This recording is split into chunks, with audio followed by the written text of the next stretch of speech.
be with so many friends here in Iowa. Thank you, Gopal, for that very kind introduction. Thank you, AJ and David, for inviting me here today. Thank you, Governor Branstad, Lieutenant Governor Reynolds, for the gracious hospitality. Thank you, my friend Chuck Grassley, for welcoming into your home state with so many dear friends of yours. And thank you to each of you for coming out tonight. I promise you, I'll do everything humanly possible to try to speak for less than 21 hours.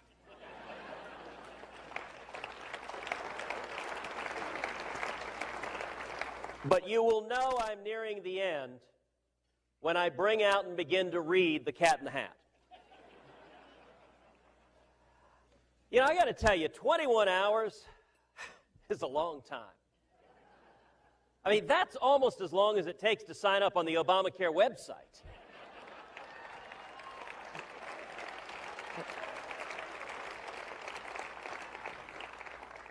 You know, every one of us is grounded, is kept who we are by our families, and I am particularly proud to have the opportunity to introduce to each of you my wife, Heidi Cruz.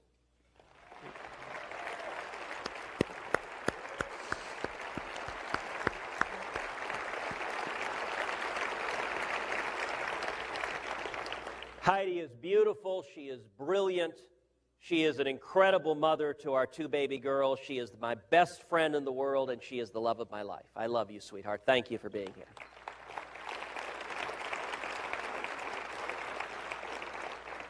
And you know, talking about family keeping one grounded, we have a tendency when you're in the midst of heated battle to think that that battle is of great importance. But somehow our kids don't always perceive it to be quite the same. Last Sunday, Heidi and I were up in D.C. with our two girls, Caroline's 5, Catherine's 2. And we were driving to Mount Vernon that afternoon to spend a little bit of time with the girls. And Caroline, the 5-year-old, asked her little sister, she says, "Catherine, what do you want to do when you grow up?" And Catherine says, "I want to work in the U.S. Senate. I want to work with Daddy." And Caroline goes, "That's boring. We're going to be in a rock band." And then she threw in the zinger. She said, "Besides, Daddy will be dead by then." That's a true story. I'm sitting there driving the car while she said that. I have to admit, I wondered if Caroline had been talking with Republican leadership. If she knew something, maybe I didn't. You know, I am here tonight more than anything else with a word of encouragement, with a word of hope, and with a word of optimism. What I want to talk to you about tonight is that we are facing extraordinary times. The answer to what we're facing is growth. Only the people can turn us around, and the fight is worth it. Let's start with the extraordinary times we're facing. This is not a typical moment in the political process. We are facing extraordinary threats to our nation. We are seeing an administration that seems bent on violating every constitutional protection we have in the Bill of Rights.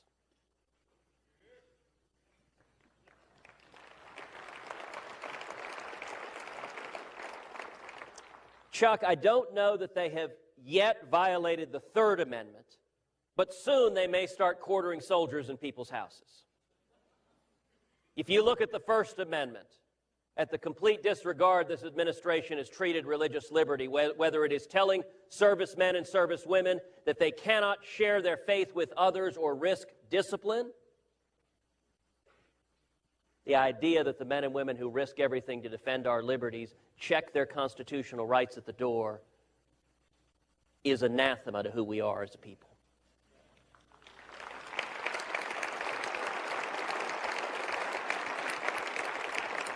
We saw just a few months ago an Air Force chaplain in Alaska reprimanded because he posted on his blog the simple statement, "There are no atheists in foxholes."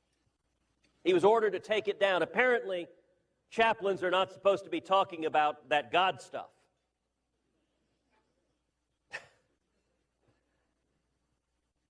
Now, this particular chaplain, that phrase, he was quoting President Dwight D. Eisenhower, who I would note had some passing familiarity with the military. We've seen the assault on our Second Amendment. No administration in history has tried to come after the Second Amendment like this administration. Now, Vice President Joe Biden,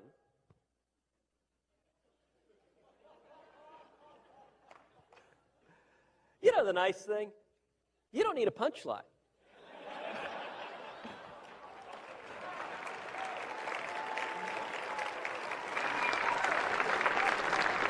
You just say his name, people laugh. But Vice President Joe Biden shared the following counsel. He said, if anyone is attacking your home, just go outside and fire with a double-barreled shotgun and fire both barrels in the air. Which is very, very good advice. If it so happens you're being attacked by a flock of geese. We've seen the assault on the Fourth and Fifth Amendment as this administration has been invading our privacy with the NSA seizing phone records and emails and viewing law-abiding citizens as the target of their efforts. By the way, for anyone who has your cell phones here, please leave them on. I want to make sure President Obama hears everything we say tonight.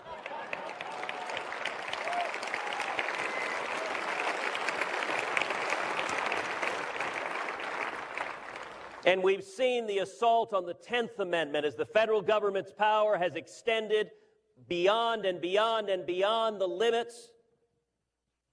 And no extension is more egregious than that power grab that is Obamacare.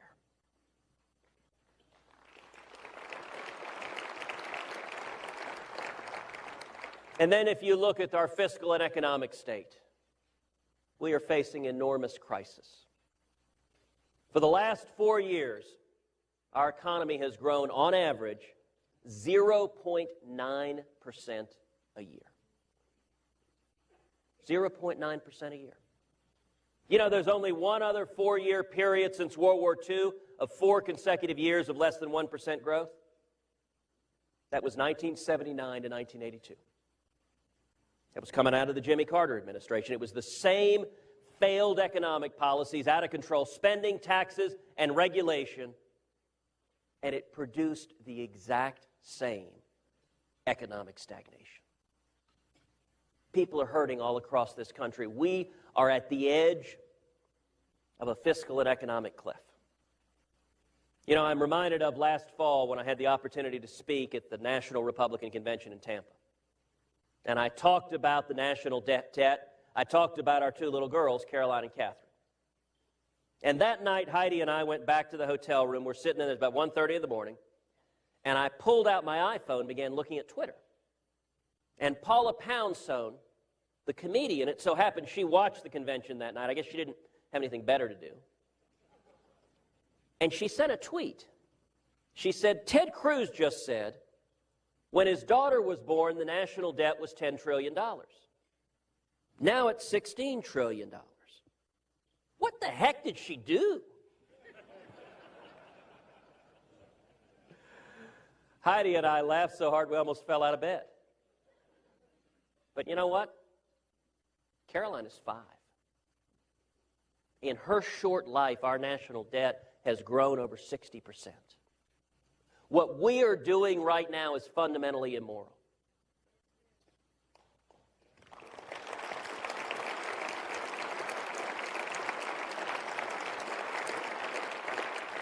If we keep going down this path, our kids and our grandkids will spend their whole lives not working to meet the challenges of the future, working to meet their priorities, but working to pay off the debts that their parents and grandparents racked up.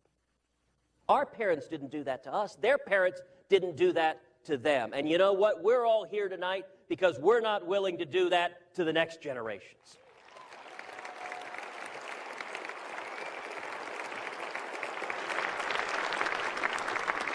So that leads to my second point. Growth is the answer. Growth, if there's one word every Republican should have tattooed on his hand, it is growth. The book of Ecclesiastes tells us there's nothing new under the sun. I'm going to suggest the challenges we're facing right now are very, very similar to the late 1970s. This president is fond of saying he inherited the worst economy in the history of the universe. Doesn't seem to have a whole lot of historical memories. How many of y'all remember the late 1970s? You remember double-digit unemployment? 22% interest rates? Gas lines going around the block? Stagflation? You remember our hostages languishing in Iran for 444 days while the president wrung his hands, unsure of what to do? The answer we saw in 1980 was a grassroots revolution.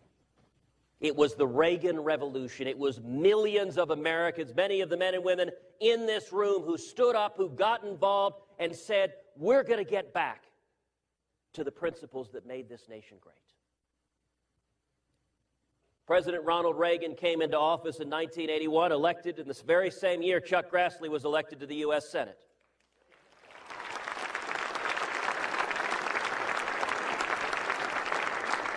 And he implemented policies the exact opposite of those President Obama implemented. Instead of jacking up taxes by $1.7 trillion, he cut taxes and simplified the tax code. Instead of exploding spending in the national debt, he restrained the growth of federal spending.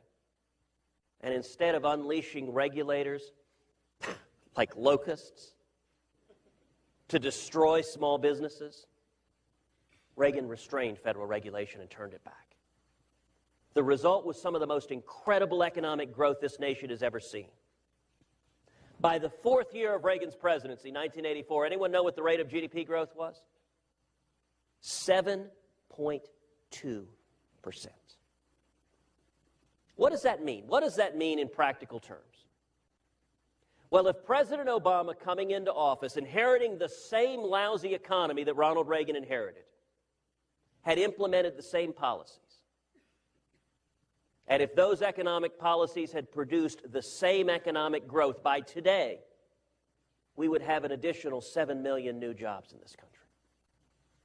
That is the equivalent of taking every single person who is unemployed in 46 of the 50 states and having a new job for each and every one of them.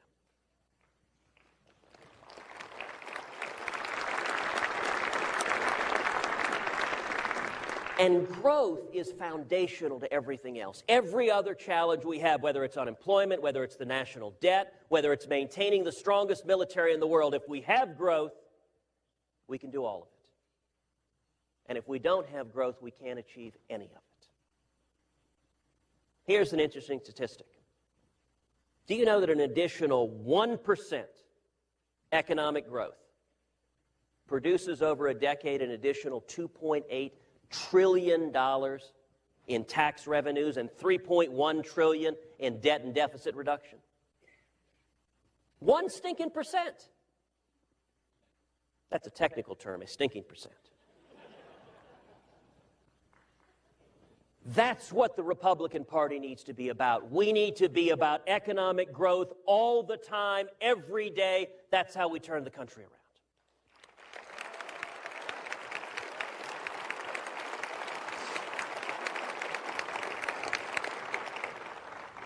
So how do we get it done? And that's my third point. Only the people can turn us around. I'm convinced we're facing a new paradigm in politics. It is a paradigm that is the rise of the grassroots. I got to tell you, it has official Washington absolutely terrified.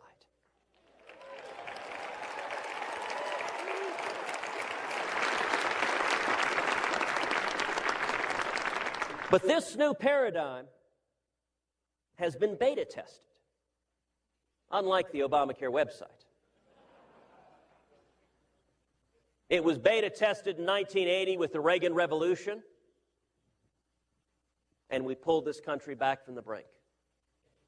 And if you look at this past year, we have been seeing over and over and over again the power of the grassroots. One of the very first things I was proud to participate in the U.S. Senate this spring was standing side by side with my friend Senator Rand Paul in his epic filibuster against drones.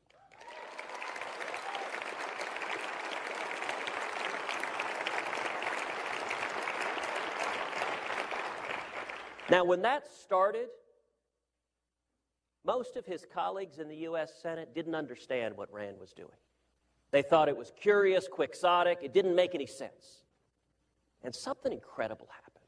We started to see people all over the country going online, going on Facebook, going on Twitter, speaking out and saying, defend our liberty, defend our constitutional rights. And as a result of y'all's leadership, as a result of the grassroots rising up, the next day, President Obama was forced to do what he had refused to do for 3 consecutive weeks, which is admit in writing the Constitution limits his authority to target U.S. citizens with drones.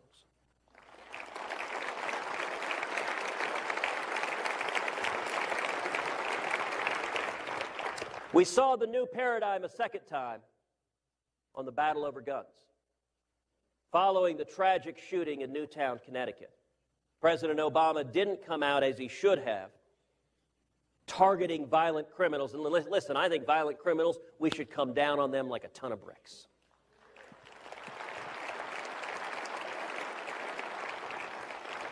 But instead, he chose to target the Second Amendment rights of law-abiding citizens. And I got to tell you, conventional wisdom in Washington was this was unstoppable. Early on in those first few weeks, Chuck and I both sat in those lunches, and if that vote had happened early, it would not have been pretty. And once again, the same thing happened. Millions of Americans across this country began speaking up, began showing up at town halls when their senators came home, began lighting up the phone, began going on Facebook, going on Twitter, speaking out. The lead alternative to President Obama's Second Amendment infringing bills, the law enforcement alternative, was a bill that was entitled the Grassley-Cruz bill, that I was very proud to write side by side with your Senator Chuck Grassley in his office.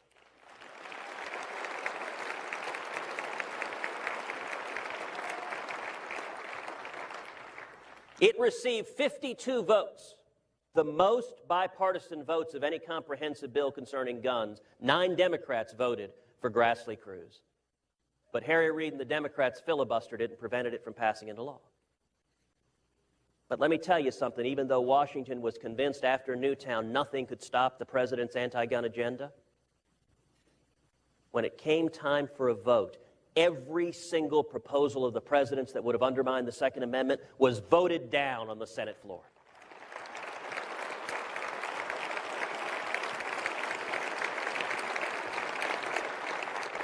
That was the power of the grassroots. A third time we saw concerned immigration, where the president, along with Senate Democrats, made a push to grant amnesty to those here illegally and not to secure the borders. And they pushed it through the Senate. They had the votes to push it through the Senate. But the American people rose up in overwhelming numbers and said, no, we don't support granting amnesty without securing the borders and solving the problem.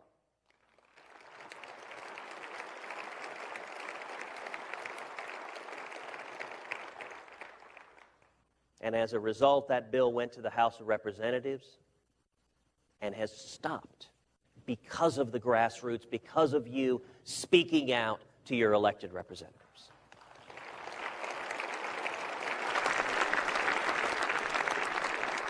A fourth example was Syria. The president announced to the world that he intended to launch unilateral military attacks against Syria, and leaders from both houses of Congress within days came out publicly supporting him. And in Washington, it was a done deal. This was happening. There was no stopping it. And then what happened? What happened is the same thing.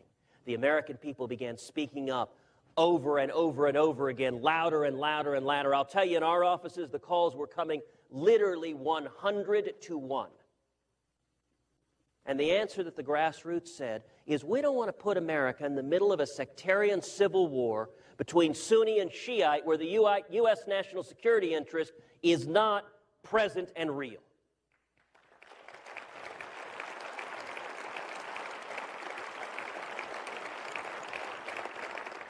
And as a result of y'all's leadership, what was a fait accompli was stopped dead in its tracks. And then the fifth and final example is the battle we just went through over Obamacare. Now, if you read the New York Times, well, that's your first problem.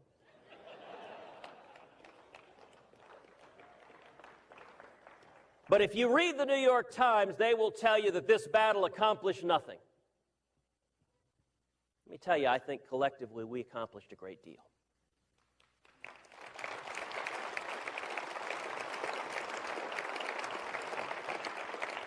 One of the things we accomplished in the fight over Obamacare is that we elevated the national debate over what a disaster, what a train wreck, how much Obamacare is hurting millions of Americans all across this country.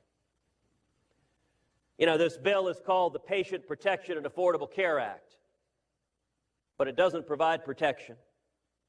It's not affordable, and it's denying care to millions.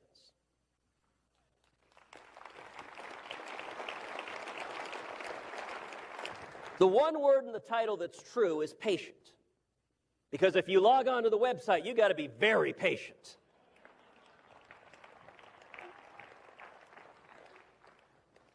But collectively, millions of Americans have made the case that Obamacare quite simply isn't working, that it's the #1 job killer in this country, that it is causing millions of Americans to lose their job. Young people coming out of school are not finding jobs right now because of Obamacare.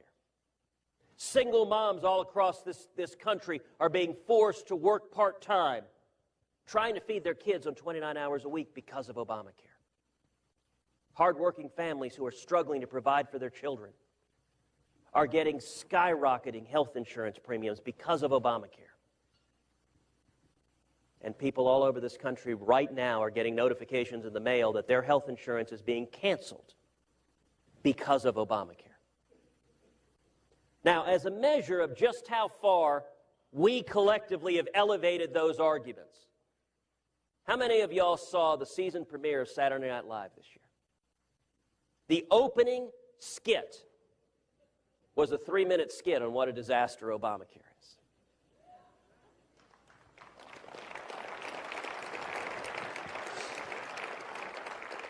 HHS Secretary Kathleen Sebelius went on Jon Stewart's comedy show. If you haven't seen it, go Google it. He ripped her apart. Jon Stewart asked her, the president's given an exemption for big business for a year. Why not give a delay to hardworking Americans? That's a liberal comedian on television making that argument.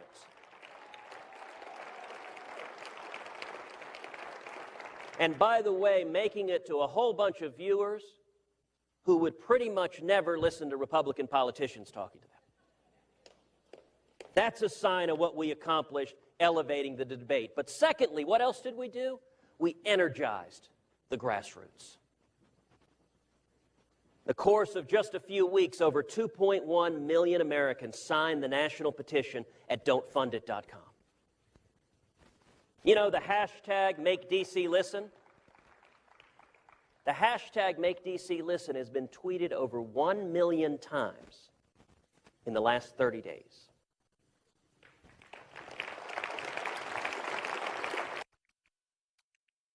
And for everyone who talks about wanting to win elections in 2014, particularly in an year, non-presidential year, nothing matters more than an energized and active and vocal grassroots America. That's how you win elections.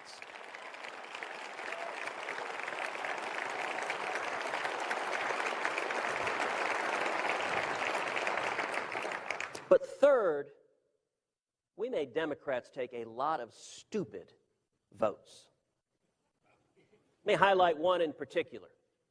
Every single Democrat in the U.S. Senate voted against eliminating the congressional exemption from Obamacare.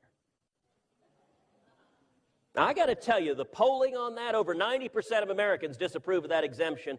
Over 70% of Democrats say they would vote against a senator who voted to keep a special exemption for themselves that wasn't given to the American people.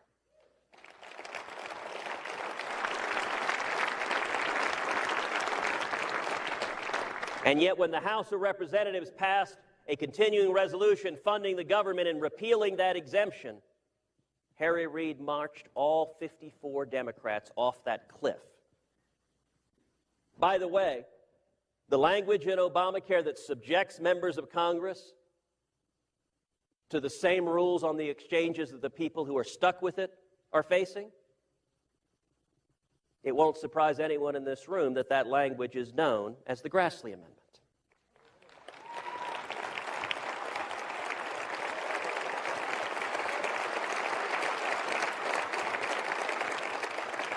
And I promise you, come October and November of 2014, we're going to see TV commercials all over this country of Democrats who voted to give themselves a special exemption from Obamacare their constituents don't get, and there are going to be some Democratic members of Congress and of the Senate who are going to suddenly be experiencing the joys of the private health care system.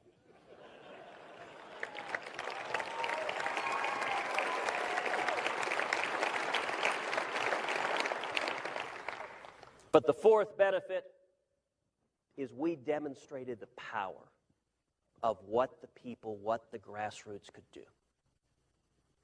You know, just a few months ago, all of official Washington scoffed that the grassroots would rise up. Then we saw 2.1 million people signing the petition at don'tfundit.com. Official Washington scoffed that the House of Representatives would vote to fund the federal government and to defund Obamacare. And then the House of Representatives, exercising a profile in courage, stood strong and listened to the American people and led the fight.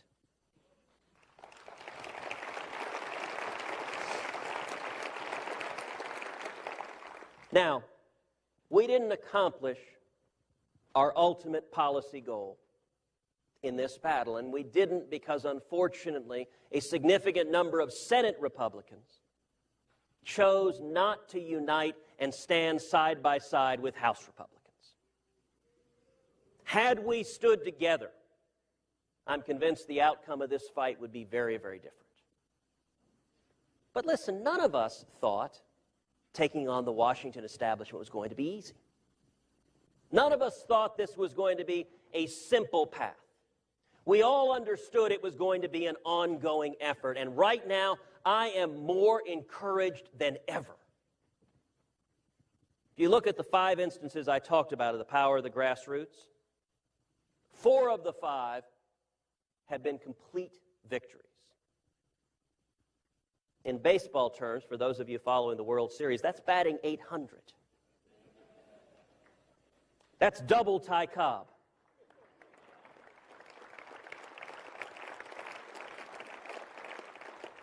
And the 5th one, we saw the American people rise up. We saw the House of Representatives listen, and I am confident in time the U.S. Senate will listen as well to the American people. And so going forward, how do we keep fighting? I'll tell you what I'm spending my time trying to do is 2 things. Number 1, tell the stories. Tell the stories of the people who are hurting. We've launched a national website, MakeDCListen.org. MakeDCListen.org. I would encourage each of you to go home, go to MakeDCListen.org, and upload your stories. Upload your stories. How is Obamacare impacting you? How is it impacting your family, your jobs? Because one of the things we can do in the Senate is help tell a story, help making it real how people are hurting. The second thing I'm trying to do is working to continue to energize and mobilize the grassroots to help all of us. The only way we win this is to win it together. How many of y'all have your cell phones with you? All right, I'm going to ask each of you to take out your cell phone and text the word growth to 33733. Let me say that again. Text to 33733 the word growth. We are working trying to build a grassroots army across this country because the way we're going to stop Obamacare, the way we're going to get back to economic growth, it's not going to come from Washington. It's not going to come from elected officials in Washington. It's going to come from the American people. And what I am trying to do more than anything else is help the American people be mobilized, energized, and carry that message to our friends and neighbors. That's how it worked in 1980. And that's how it'll work now. That leads to my fourth and final point. This fight is worth it.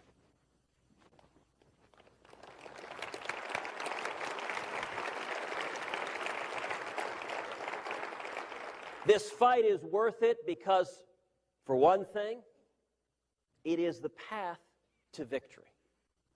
You know, the media loves a false dichotomy. They love talking about Republican Civil War. It's interesting. You have well-meaning folks, like the New York Times, giving advice on how the Republican Party should save itself. That's a little bit like taking health care advice from Dr. Kevorkian. They are not desiring the same end outcome that you're desiring. We need to unify. We need to come together, and let me tell you, growth and freedom are principles and ideals that unify the entire Republican Party. They are principles and ideals that unify the evangelical community with the liberty movement, with the business community. Growth and freedom are principles that bring together Main Street and the Tea Party. If we get back to our core principles, that's how you reassemble and keep strong Ronald Reagan's three-legged stool. And let me note, if you look at the last four congressional elections, 06, 08, 10, and 12, three of the four were disasters for Republicans. 06, 08, and 12, we got clobbered. In all three of those, the prevailing wisdom in Washington, and I got to say, if you took every Washington strategist and dumped them in the ocean, you know what you'd call it? A good start.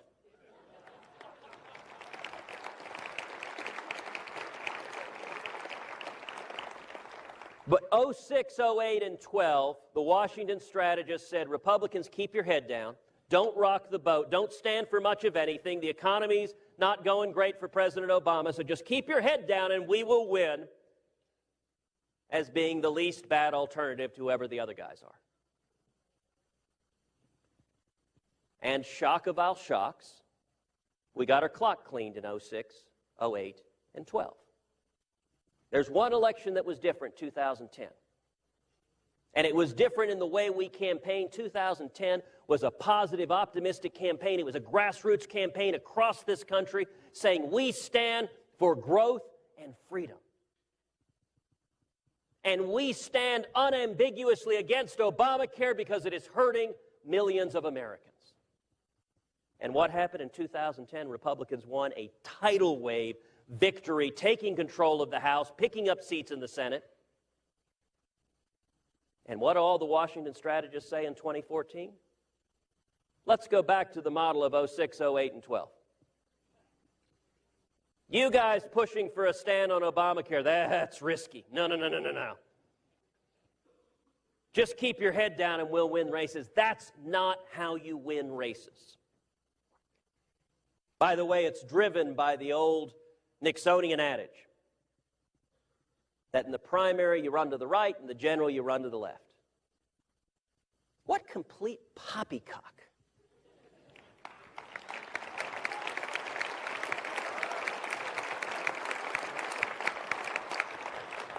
That's based on the oh-so-clever idea that if your opponent is here on the spectrum, that you want to be infinitesimally to their right so that you can capture every marginal voter right up to where they are. The problem is, if you do that, you destroy every single reason anyone has to show up and vote.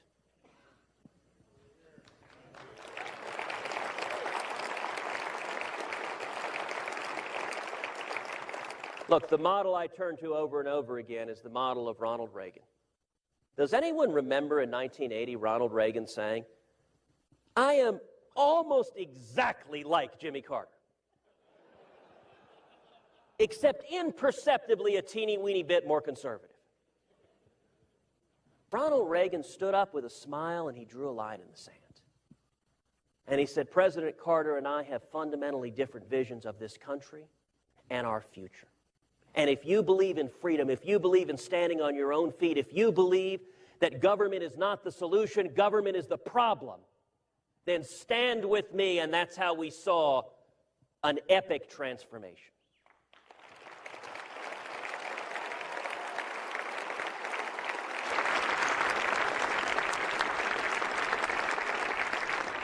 But the second reason why this fight is worth it is that growth is fundamental to opportunity.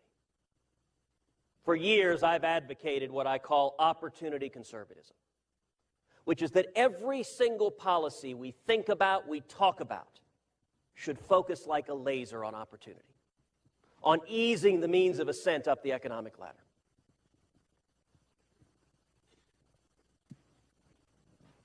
The biggest lie in all of politics is that Republicans are the party of the rich. You know, the top 1%, those evil millionaires and billionaires the president demagogues against all the time? You know, under President Obama, the top 1% are earning a higher share of our national income than any time since 1928. But that shouldn't worry us because nothing bad happened after 28. Who has been hurt by the Obama economy? Who are the people who are hurt the worst? Who have been the losers under the Obama economy? They're the most vulnerable among us. They're young people, they're Hispanics, they're African Americans, they're single moms. Those are the ones losing their jobs. Those are the ones pushed into part-time work. Those are the ones losing their health care. And as Republicans, we should be championing opportunity for people who are struggling.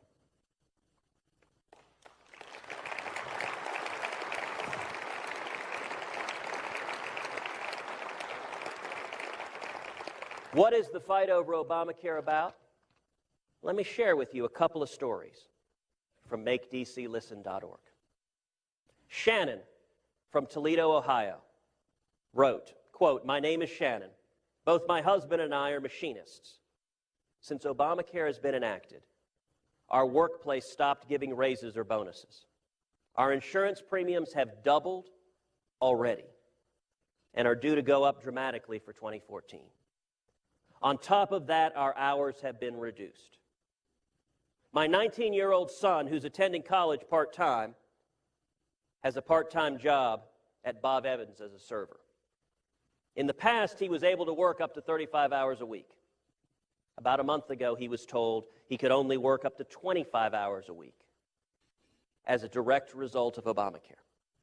In our family, 100% of the working people are seeing a negative outcome on our living wages due to Obama and his fancy laws. Please continue to fight." Here's another story from Rigo, from Humble, Texas. "My name is Rigo, and I am a single father. I have health care coverage through my employer, and I currently pay $320 a month for myself and my daughter. I am extremely worried and concerned that my premium is going to go up if Obamacare goes into effect. I live paycheck to paycheck, and I cannot afford my premium to rise. Please help." One more story from Sherry from Fairmont, West Virginia. I have been forced to part-time employment because of Obamacare. And I now may lose my home because we will no longer be able to afford to make our mortgage. I have major medical issues, and I am losing my insurance and will be forced to obtain other insurance by costly means. I was happy with my insurance and my job, but because of Obamacare, my life is in shambles. I was happy as a worker who was self-sufficient. Obama and his policies have driven me to a state of shame and embarrassment, replacing the pride and satisfaction I once felt as a result of my own self-reliance. God is not happy.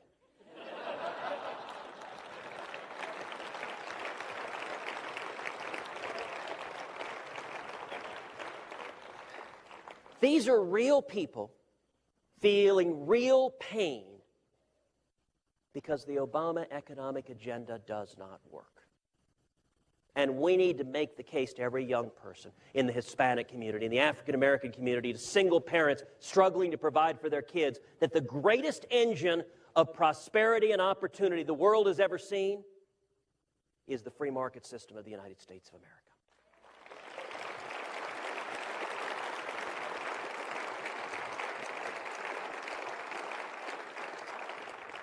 The final point I want to make is, like each of you, freedom for me is not some abstract concept you read about in a book.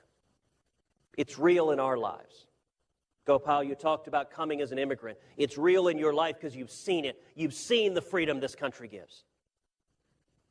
For me, my dad fled Cuba 55 years ago. As a teenager, he fought in the Cuban Revolution. He'd been thrown in prison and tortured by Batista's regime, beaten almost to death. Today, my dad's a pastor in Dallas. His front teeth are not his own because they were kicked out of his mouth in a Cuban jail when he was a teenager. When my father came to Texas in 1957, he was 18. He couldn't speak English. All he had was $100 sewn into his underwear. I don't actually advise carrying money in your underwear. But for the young people who are here today, imagine being 18 in a strange land where you don't know anybody, you don't speak English, and you have nothing. He got a job washing dishes, making 50 cents an hour. He worked 7 days a week, paid his way through the University of Texas, graduated, got a job, and went on to build a small business, to work towards the American dream. When I was a kid, my dad used to say to me over and over again, when we faced oppression in Cuba, I had a place to flee to. If we lose our freedom here, where do we go?